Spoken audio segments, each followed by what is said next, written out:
Over the last 30 years, I've been teaching reading and literacy courses. In 2010, I completed my doctorate in language and literacy in education at the University of Sheffield in England. As part of my learning journey, I will also share my knowledge on the subject matter. Therefore, I have also created a playlist to address literacy issues in today's context. This presentation will focus on defining literacy and expanding on literacy in the digital age. The historical transition from oral language into visual symbols set the stage for the transformation of literacy practices.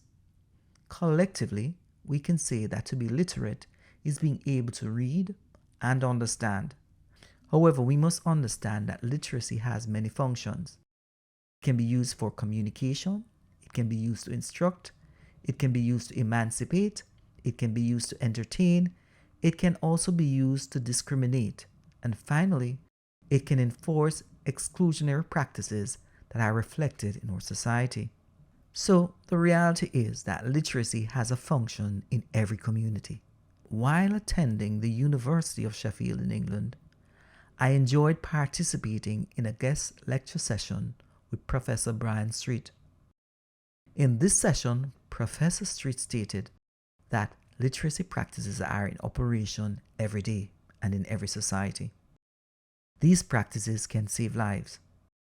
He gave an example of one village in Africa that used a system of a symbol on houses that had mosquito nets. Therefore, the homes with the nets had the symbol. This meant that these homes were much safer than the others without. Therefore, someone not aware of the meaning behind the symbol on these huts would not know that these huts are more safer than the others. So let's go deeper into what is literacy. As a literacy educator, I believe that being literate is having the skills to decode words for meaning. In other words, literacy is about reading. It's about exchanging ideas with others effectively and understanding various forms of communication. The skill of decoding words must be seen in the context of reading for understanding. This form of literacy is connected to our Western literacy standards. However, many literacy specialists support the view that literacy is a form of social control and can be used to manipulate and gain control over groups within our society. According to Brian Street, 1984, literacy can also have a political function. For example, let me ask, why are some books banned in the United States when others are not? This brings me to the point that literacy can be a form of control. Hence, we see people in power dictate what text should be used in the curriculum and what text should not be used. And currently, we have the textbook war in the United States. Street goes on to suggest that literacy is a social practice. The reality is that literacy is always connected to social aspect of our lives, cultural aspects of our lives, or historical connections, and of course, political context. Looking at our current context, we can say that literacy impacts our conversations on race, gender, social class, and other dominant discourses. Literacy also informs how we use technology and access information about our world. This brings me to the point that literacy is not just decoding words. Literacy includes understanding the author's intention and so forth. I would like to go further by including Pablo Freire in my thoughts at this time. I believe that literacy is being able to read the word and the world. And as a matter of fact, Pablo Freire stated that decades ago. I advocate for critical literacy, which makes a direct connection to Pablo Freire.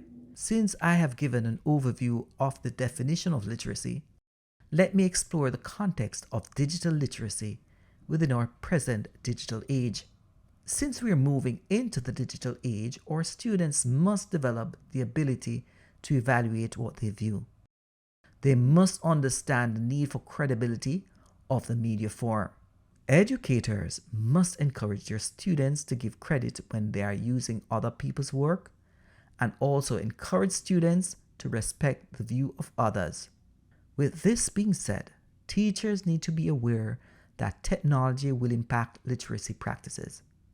For example, we have seen a shift from students using physical books for reading to more interactive digital text.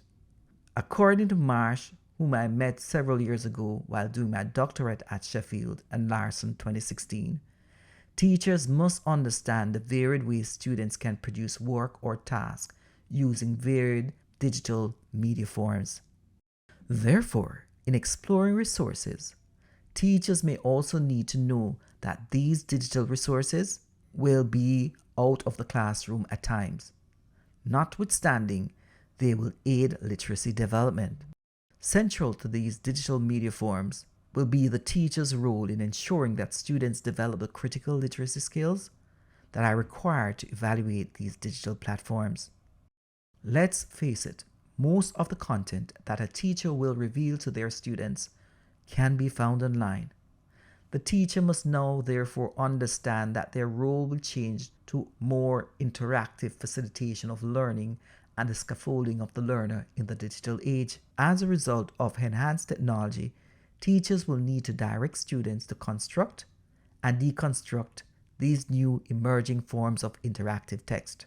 I would also state that teachers must also be aware of research-based pedagogical approaches that will help them teach reading effectively. Central to this form of pedagogy will be the need for literacy teachers to develop critical thinking among their students. In addition, students will need to be guided to use these varied forms to promote their learning and, of course, their independent thinking skills.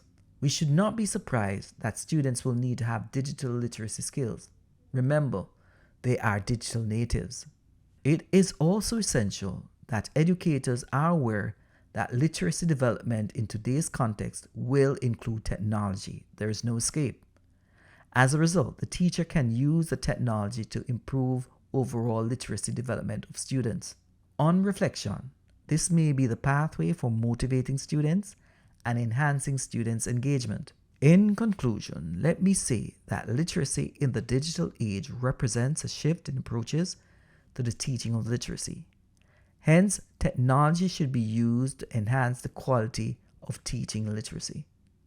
In addition, literacy educators must also understand that students will need opportunities to construct, deconstruct, and respond to various forms of text within a critical evaluative framework.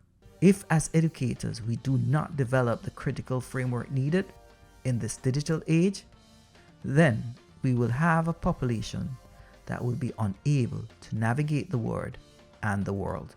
That's all for now.